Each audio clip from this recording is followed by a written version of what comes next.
नमस्कार, हिमाचल समाचार में आपका स्वागत है। आज के मुख्य समाचार। विधानसभा में मॉनसून सत्र के दूसरे दिन की शुरुआत प्रश्नकाल से। मुख्यमंत्री ने दिए महत्वपूर्ण प्रश्नों के उत्तर। मुख्यमंत्री ने कहा, बिजली सब्सिडी और हिमकेयर योजना को नहीं किया गया बंद। मुख्यमंत्री ने विधानसभा परिसर में पत्रकारों से की अनौपचारिक बातचीत। मुख्यमंत्री राहत कोष में अंशदान। और अब समाचार विस्तार से।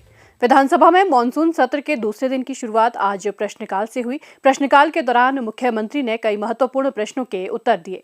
बिजली सब्सिडी छोड़ो योजना से संबंधित पूछे गए एक प्रश्न के उत्तर में मुख्यमंत्री ने कहा, हमने आम लोगों से जो सेल्फ डिपेंडेंट हैं कि आप अपनी बिजली की सब्सिडी बंद करना चाहते हैं, स्वयं से सेल्फ डिक्लेरेशन से बिजली बंद करना चाहते हैं, उस संदर्भ में हमने स्वेच्छा से एक अपील की थी। उस अपील में जितने भी लोग थे, तकरीबन 12-15 हज़ार लोगों ने उस स्वेच्छा को स्वीकार किया और जो बिजली में सब्सिडी मिलती थी, जो 125 यूनिट की बिजली की सब्सिडी मिलती थी, उसको उन्होंने त्याग दिया और 125 से 300 के बीच भी सब्सिडी मिलती थी, उसको भी उन्होंने त्यागा है। तो ऐसे लोगों की संख्या मैंने आपको इसमें बताई है और इसमें ये स्कीम अभी भी है। सारे विधायक है, हमारे स्पीकर महोदय भी है और मैं चाहूँगा कि विपक्ष वाले भी इसमें अपना योगदान दे कि ये 125 यूनिट की जो सब्सिडी है और उससे संबंधित जो और भी सब्सिडी बिजली से संबंधित मिलती है, तो विपक्ष के विधायक भी इसका त्याग करें तो अच्छा एक संदेश आगे जाएगा। अभी तक सरकार ने जिसके भी चाहे 50 मीटर लगे हैं, 100 मीटर लगे हैं या 10 मीटर लगे हैं, किसी की सब्सिडी भी बंद नहीं की है। हमने अभी सभी के चाहे कितने भी मीटर हैं एक परिवार में, उसको 125 यूनिट पर मीटर पर बिजली सब्सिडी मिल रही है और जो 50 रुपया मीटर का किराया था वो भी सरकार ने अभी तक किसी का बंद नहीं किया है। एक तो मैं स्पष्ट कर देना चाहता हूँ। हमने सिर्फ एक अपील की है कि स्वेच्छा से जो व्यक्ति छोड़ना चाहते हैं वो अपनी सब्सिडी को छोड़ सकते हैं।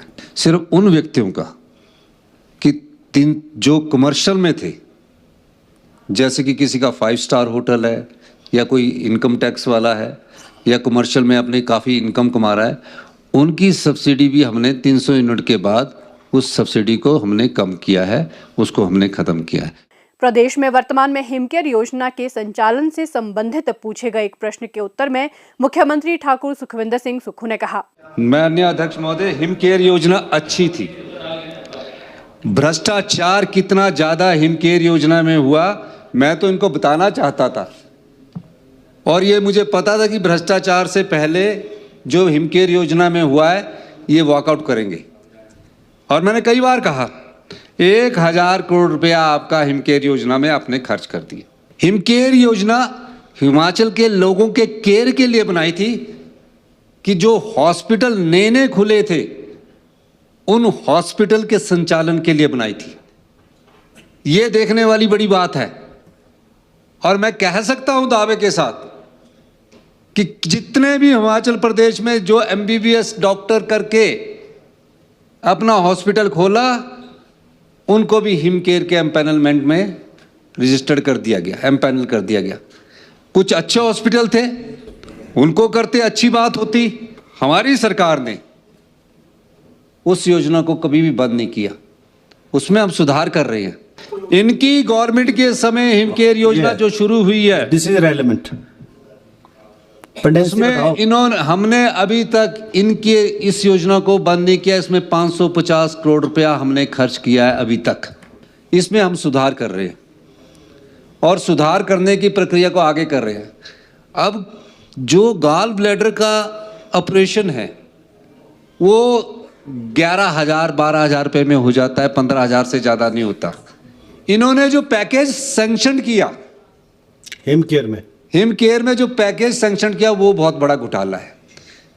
सारी शॉप्स जो है, जितने भी मेडिकल शॉप जिसने शुरू में स्टार्ट की, जिसकी 10,000 की सेल थी, हिमकेयर योजना से 1 लाख की सेल होगी और जिसकी 1 लाख की सेल थी और कोई ऐसा एम्पैनलमेंट नहीं, सभी शॉप्स को एम्पैनल कर दिया गया। अब मैंने ये जानकारी प्राप्त की कि हिमकेयर योजना का लाभ किस किस जिला को दिया। मैपिंग स्टार्ट है, उसकी शुरुआत की, मैपिंग स्टार्ट है। अब पता लगा कि सिर्फ हिमकेयर योजना का लाभ जो है वो कौन लोग उठा रहे हैं। और मैं आपको कह सकता हूं दावे के साथ, भाई भतीजावाद इसमें किया गया है।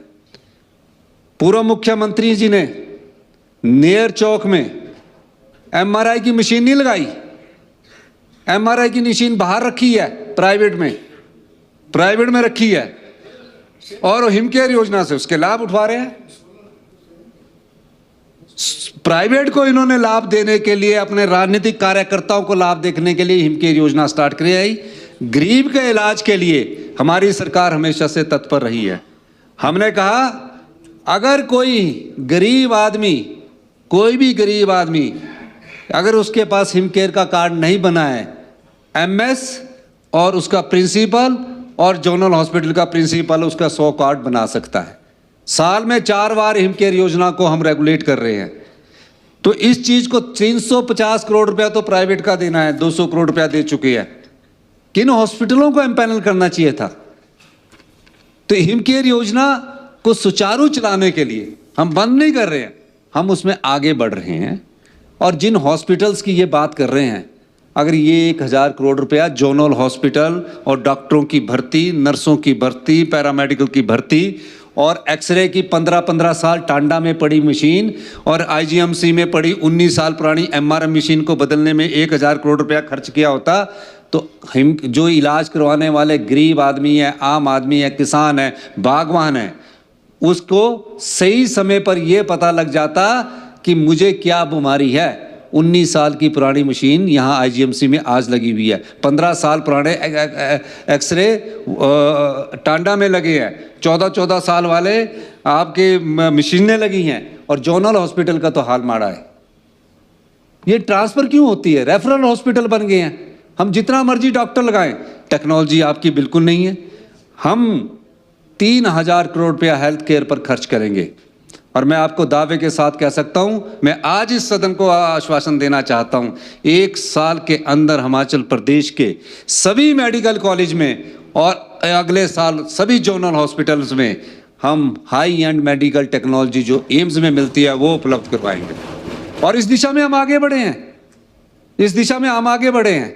हम अपने पैसे को कट मार के गरीब और आम इंसान को इलाज देने के लिए कि उसका डायग्नोज ठीक हो, उस दिशा में हम आगे बढ़े। रोबोटिक सर्जरी उसका एक उदाहरण है। और ऑटोमेटेड लैब ला रहे हैं जो अभी एम्स में लगी है। एम्स बिलासपुर में भी नहीं है अभी रोबोटिक सर्जरी, ऑर्थो की रोबोटिक सर्जरी वहाँ स्टार्ट हुई। हिमाचल में एम्स बिलासपुर में ना होकर चमियाना और टांडा में अभी शुरू होने जा रही है। इनके हाल देखिए, ये क्या कर रहे थे कि हमको सत्ता मिली है, हम अपने कार्यकर्ताओं को कैसे मदद करवा सकते हैं। हम कार्यकर्ताओं की मदद के लिए नहीं है, हम 75 लाख की जनता की सेवा के लिए, अच्छी सिस्टम के लिए। हमने बोला भाई ये कृष्णा लैब क्या है, ये लैब प्राइवेट क्यों जा रहे हैं। कई पेशेंट मुझसे मिलते हैं कि हमारे को तो 3000 रुपया खर्चा आ जाता टेस्ट करवाए। हमने टांडा में, आईजीएमसी में और चमियाना में ऑटोमेटेड लैब जो एम्स में लगी है 75 करोड़ रुपया अभी मैंने उसके लिए स्वीकृत किया है ताकि वहाँ अच्छा इलाज हो सके। ये शुरुआत है बदलाव की, ये सोच की है, ये व्यवस्था परिवर्तन है। और मैं कह सकता हूँ माननीय अध्यक्ष महोदय, हिमकेयर योजना से किसी का इलाज नहीं रुका जाएगा। हम पर उन हिमकेयर योजना में लोगों को बेवकूफ़ बनाने के लिए नहीं रहेंगे। इन्होंने क्या किया, लोगों को बेवकूफ़ बनाया, कार्ड में लिखा दिया, उससे इलाज करवा दे कि 5 लाख का इलाज है, उसके बाद उसको रेफरल कर दिया कि अपने डिस्पेंसरी से रेफर कर दिया जोनल में, जोनल के बाद आईजीएमसी में, और लास्ट में बीमारी पता लगी पीजीआई में। तो हिमकेयर कितनी कितनी जगह जाके हुआ। तो ये सारे घपले इनके समय के हैं। और आपको मैं ये कहना चाहता हूँ, परत दर परत निकालेंगे, सभी चीज़ें आपके पास कागज़ के साथ लाएंगे। चीखने से नहीं होगा, करने से होगा। और 1 साल में माननीय अध्यक्ष महोदय हम यहाँ की मेडिकल व्यवस्था को ठीक करेंगे। हम भर्ती भी कर रहे हैं और आदर्श स्वास्थ्य संस्थान हमने बनाए हैं। जायका में मैंने सभी आदर्श स्वास्थ्य संस्थानों के लिए लेटेस्ट मेडिकल टेक्नोलॉजी का प्रावधान करने का निश्चय किया है। तो ये महज वॉकआउट इसलिए करना चाहते हैं कि हिमकेयर के घोटाले उजागर ना हो जाए। मुख्यमंत्री ठाकुर सुखविंदर सिंह सुक्खू ने आज विधानसभा परिसर में पत्रकारों से अनौपचारिक बातचीत करते हुए कहा, 1 घंटे में 4 वॉकआउट करना ये इस चीज़ को दिखलाता है कि दिशा विहीन भारतीय जनता पार्टी है। उन्हें आज हॉर्टिकल्चर एक्ट पर बात करनी चाहिए थी, उन्हें आज एग्रीकल्चर के कृषि विश्वविद्यालय पर चर्चा करनी चाहिए थी। वो चर्चा ही नहीं करना चाहते, वो हर चीज़ पर खड़े हो जाते हैं। अब मैं कोई रेक्टिफाई कर रहा हूँ अपनी बात को क्वेश्चंस के साथ, ऐसा प्रीवियसली हम भी विधायक रहे हैं। पूर्व जो मुख्यमंत्री होते थे वो बीच में भी रेक्टिफाई कर लेते थे जब उनके पास सूचना होती थी, उस पर खड़े हो जाते हैं। फिर उसके बाद तरह तरह के वॉकआउट करते हैं कि हम ऐसा नहीं करेंगे। जो सदन होता है वो दोनों पक्षों की बात को सुनकर अध्यक्ष महोदय उसका संचालन करते हैं। अध्यक्ष का दायित्व होता है, और मैम अध्यक्ष जी का जो हमारे पठानिया साहब है वो सबसे ज़्यादा मौका तो विपक्ष को देते हैं। वो तो कई बार मुख्यमंत्री जी को भी बोलने के लिए बार बार खड़ा हाथ उठाना पड़ता। वो कानून के ज्ञाता हैं, तो वो जानते हैं कि मैंने किसको कितना मौका देना। लेकिन 1 घंटे में 3 बार वॉकआउट करना इस बात को इंगित करता है कि फ्रस्ट्रेशंस लेवल उनका बहुत ऊपर है। चर्चा कीजिए, विषय पर लाइए, आप तर्क के साथ बात कीजिए, और उसके बाद अगर उसका जवाब नहीं मिलता तो वॉकआउट करना बनता है। आप बात सुने बगैर ही वॉकआउट कर देते हो, ये पहली बार देख रहे हैं। हमें भी विधायक बने हुए काफ़ी अरसा हो गया, लेकिन इस प्रकार डायरेक्शन लेस जिस तरह विपक्ष है, और निश्चित तौर पर ये डायरेक्शन लेस इसलिए भी है कि पूरी जो भारतीय जनता पार्टी है वो 5 गुटों में बंट चुकी है। अब विधानसभा में हिमकेयर का सवाल विनोद जी ने पूछा, उनके साथ रणधीर जी ने पूछा, वो बैठे रहे और जयराम जी ठाकुर जी उठ के चले गए। वो बाद में गए कि सब जब खाली हो रहा तो वो भी चल गए। तो ऐसा नहीं करना चाहिए। उनको पूरे अपने भारतीय जनता पार्टी को पूरे विधायकों को जयराम जी ठाकुर जी को साथ लेकर चलना चाहिए। और ठीक है कि गुट होते हैं, लोकतंत्र में गुट होने चाहिए, इसमें कोई दो राय नहीं। लेकिन इस प्रकार भयंकर गुटबाजी देखकर ऐसा लगता है कि भारतीय जनता पार्टी दिशा विहीन हो गई है। मैं फिर भी कहूँगा कि अभी 10 दिन और है, विस्तृत चर्चा कीजिए, सब्जेक्ट के अनुसार आप बात कीजिए, इसमें कोई दो राय नहीं कि हम निश्चित तौर पर उनकी सभी बातों का जवाब देंगे। हमारे लिए सभी विधायक सम्मानित हैं। आपदा की वर्तमान स्थिति से संबंधित पूछे गए एक प्रश्न के उत्तर में मुख्यमंत्री ने कहा, अभी पिछले कल मंडी में दोबारा बादल फटा है, और हमारे किन्नौर में बादल फटा है, कुल्लू में बादल फटा है, बहुत नुकसान हुआ। उन्ना जैसे क्षेत्र में बहुत अधिक पानी आया हुआ। मैं दावे के साथ कह सकता हूं कि हमारी सरकार सभी हिमाचल प्रदेश को आपदा क्षेत्र नोटिफाई करेगी। वहां की रिपोर्ट्स लेने के बाद माननीय राजस्व मंत्री जगत सिंह नेगी जी इसका पूरा संज्ञान लिए हुए हैं, और जो भी चीज़ आएगी उस चीज़ को हमने आपदा पैकेज घोषित कर दिया। अब नोटिफिकेशन रह गई है। और बार बार कहना कि झूठ बोलना, अरे भाई जब कैबिनेट ने अप्रूव कर दिया 7 लाख रुपया तो मिलेगा ही। अब नोटिफिकेशन तो होगी। आपदा तो अभी सिराज में आई, उसके बाद किन्नौर में आ गई, उसके बाद मंडी प्रॉपर में आ गई। अभी जब बारिश खत्म होगी उसके बाद हम पूरा आंकलन करके सभी आपदा प्रभावित परिवारों को हम स्पेशल राहत पैकेज देंगे। और मैं तब तक सभी आपदा राहत परिवारों से ये भी कहना चाहता हूँ कि सरकार की तरफ से आपको किराए का मकान लेने के लिए ग्रामीण क्षेत्र में 5,000 रुपया और शहरी क्षेत्र में 10,000 रुपया मिलता है। आप SDM के साथ जाकर कह सकते हैं कि मैं इसके घर में किराए पर रह रहा हूँ, और पटवारी उसको वेरीफाई करेगा। उसकी वेरिफिकेशन के बाद उसको किराया मिलना शुरू हो जाएगा। अब केंद्र से तो ये उम्मीद है कि अब पैसे देते हैं, स्पेशल रिलीफ पैकेज देते, ये उम्मीद है हमको। तो भारतीय जनता पार्टी वाले भी जाए, नड्डा साहब भी जाए, कंगना जी भी जाए, और सारे लोग भी जाए, तो सब लोगों को MP भी जाए। तो अब तो हमें स्पेशल रिलीफ पैकेज की बात है। और जयराम जी भी अभी जाके आए हैं। अगर जयराम जी के नेतृत्व में भी जाना पड़ेगा, केंद्र में भारतीय जनता पार्टी की सरकार है, हमें स्पेशल रिलीफ पैकेज दे दे। अगर नहीं देंगे तो हम अपनी तरफ से जो भी सामर्थ्यता होगी आपदा राहत परिवारों को मदद पहुंचाएंगे। शाहपुर विधानसभा क्षेत्र के लोगों की ओर से उप मुख्य सचेतक श्री केवल सिंह पठानिया ने आज शिमला में मुख्यमंत्री ठाकुर सुखविंदर सिंह सुक्खू को मुख्यमंत्री राहत कोष के लिए 4,21,000 रुपए का चेक भेंट किया। मुख्यमंत्री ने इस अंशदान के लिए आभार व्यक्त किया।